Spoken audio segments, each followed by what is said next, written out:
Sunflower গার্ডেনে গিয়ে sunflower এক সূর্যমুখী সুন্দরী পরীর সাথে দেখা।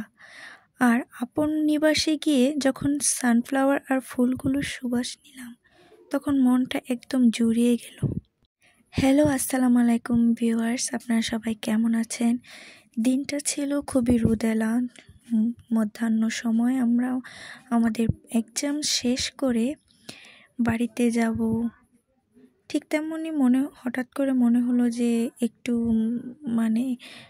একটু ফ্রেশনেস নেওয়ার দরকার। কিন্তু কোথায় যাওয়া যায় তাই ভাবতেছিলাম সূর্যমুখী বাগানে চলে আসি। তো এখানে আসার পর যা দেখতে পেলাম যে এখানে আরও কিছু কাজ চলতেছে, মেরামত করতেছে ওনারা। তবে বেশি কিছু না থাকলেও ফুলগুলো দেখে একদম মনটা জুড়িয়ে গেছে। বিশ্বাস করেন ভাই, কোনো মিথ্যা কথা না।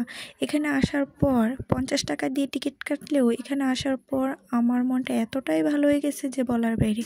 তবে আরেকটা সত্য কথা যে আমি এখানে অনেকবার আসতে চাইছি, তবে 2-3 বার আমি এসেছি, কিন্তু এই সিজনটাতে আমি আসতে পারি না। কোনো না কোনো কারণে আমার আসা আটকে যায়। তবে এইবার আমি ফুল শুরু হচ্ছে, ওনারা আরও ফুল লাগিয়েছে, মাঠের মধ্যে অনেক ফুল লাগিয়েছে।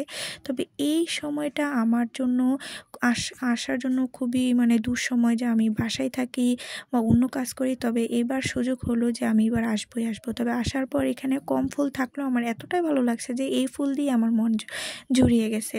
তবে এখানের যে দৃশ্যগুলো এবং একদম নিরালা, তবে ভয় পাওয়ার কোনো কারণ ছিল না। এখানে ছোট ছোট ছেলেরা, বাচ্চারা আমাদের সাথে সাথে ঘোরাঘুরি করতেছে এবং যতটুকু পারতেছে তারা আমাদেরকে হেল্প করতেছে, ছবি তুলে দিতেছে। তো এখানে আরও অনেক আপুরাই আসছে, ভাইয়ারা আসছে। তো ওনারা একজন এক রকম দূরে দূরে ছিল। তো ফুলগুলোর নাম আমি আসলে জানি না এখানে এইগুলো কি ফুল। তো আর তাছাড়া যেমনই হোক, ফুলগুলো খুবই সুন্দর ছিল। তবে এই ফুলগুলোর মধ্যে সবগুলো ফুল আমার কাছে একই রকম লাগছে, শুধু রঙের আলাদা এবং বিভিন্নতা ছিল। কোনোটা সাদার মধ্যে আবার গোলাপি, আবার কোনোটা আরও অনেক ফুল আছে যেগুলো সামনে আপনারা দেখতে পাবেন। তবে এই ঘরটা আমার কাছে খুবই ভালো লেগেছে। এমন মনে হচ্ছিল যেন আমার কাছে ফাল্গুন কিংবা বৈশাখী এরকম মনে হচ্ছে, যেন এটা শীতকাল হলেও আমার কাছে মনে হচ্ছিল যেন ফাল্গুন মাস, শীতের শেষ সময়টা, এরকম ভাব লাগতেছিল। তবে যাই হোক, এটা আমার তো এখানে ফুল ছেঁড়া একদমই নিষেধ ছিল। তবে আমি একটু ধরে দেখতেছিলাম। আর যাই হোক, ফুলগুলো এখন ওনারা দুপুরবেলা তো একটু উলে গিয়েছিল ফুলগুলো। তবে যে ফুলগুলোতে উপরের দিকে লাগিয়েছিল সেই ফুলগুলো ছেঁড়া সম্পূর্ণ নিষেধ ছিল। তবে নিচ থেকে ফুলগুলোকে আরও বেশি সুন্দর লাগতেছিল যখন আমি ক্যামেরা দিয়ে ধরেছিলাম।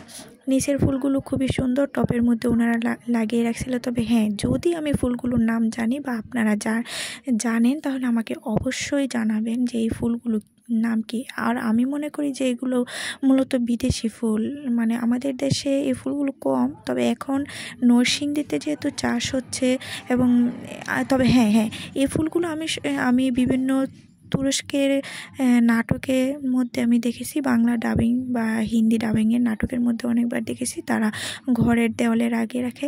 তবে যাই হোক, এখন আমি যে জিনিসটা দেখার জন্য মূলত এসেছিলাম সেটা হচ্ছে সূর্যমুখীর বাগান। সূর্যমুখীর বাগান বলতে সূর্যমুখী ফুল। তবে আমার যে জিনিসটা ভালো লাগে, সূর্যমুখীর মধ্যে আপনারা দেখবেন যে অনেক সময় মৌমাছি বসে মধু খায়। তো এই জিনিসটা আমার কাছে খুব ভালো লাগে। তবে এটা আমি আসার সাথে সাথেই ক্যাপচার করে নিয়েছিলাম এবং খুব ভালো লেগেছে এটা আমার দেখে। আর ওই পাশে একজন আপু এবং তার মেয়ে, ছোট একটা বাচ্চা মেয়ে ছিল পরীর মতো। তো সে আমার সাথে খুবই মজা করেছিল। তো আমি তাকে ওর হাঁটার স্টাইলটা একটু দেখবেন, লক্ষ্য করে যে কতটা কিউট ছিল যে বলার বাইরে। আর খুব ভালো, এত সুন্দর আর পাকনা মেয়ে। আমি 10-এর মধ্যে ওকে 1 নাম্বার দিব আর কি। যাই